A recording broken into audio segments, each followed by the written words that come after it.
Ngayon po magluluto tayo ng pagkaing Pinoy.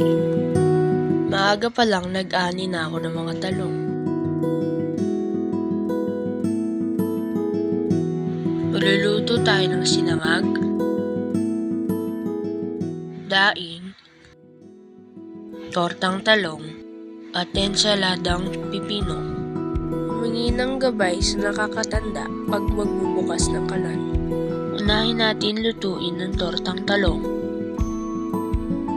Habang nakasalang ang talong, basagin na natin ang mga itlog at haluin.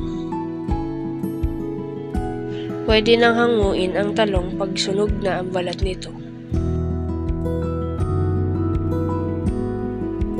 Padaanan ng tubig at tanggalin ang balat nito. Lagyan ng asin ang itlog at ihalo ito sa talong.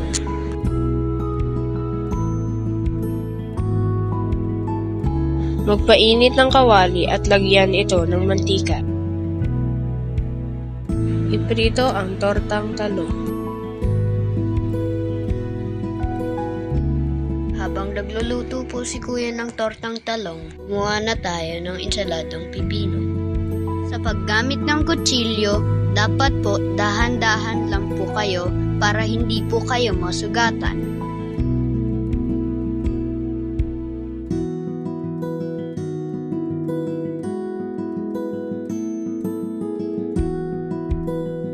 Tapos po ilagay ang iba pang sangkap ay halu-haluin lang ito.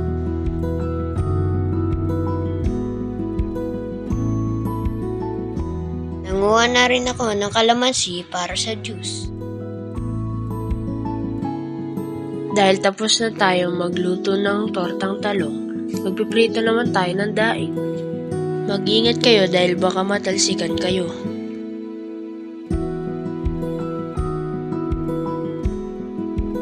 Durug-durugin naman natin ang bahaw para sa sinangag. Mabuti na lang nabalatan na ang bawang na binili sa palengke.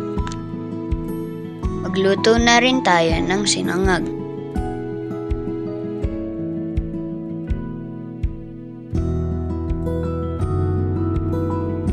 Nagpatulong ako kay Kuya kasi masyado mabigat yung kaldero.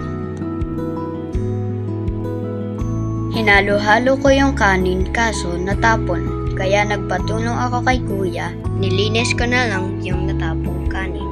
Dahil kailangang malinis palagi ang ating lutuan.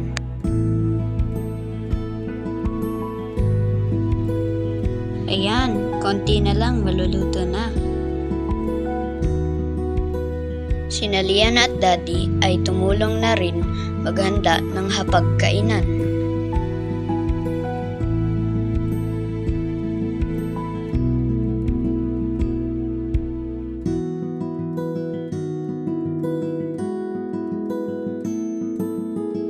Dahil hindi pa ako sanay maghiwa ng mga kalamansi, si Kuya na muna ang naghiwa ng mga ito.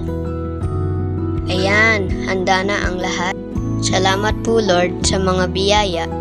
Tara, kain na po tayo. Salamat po sa panonood.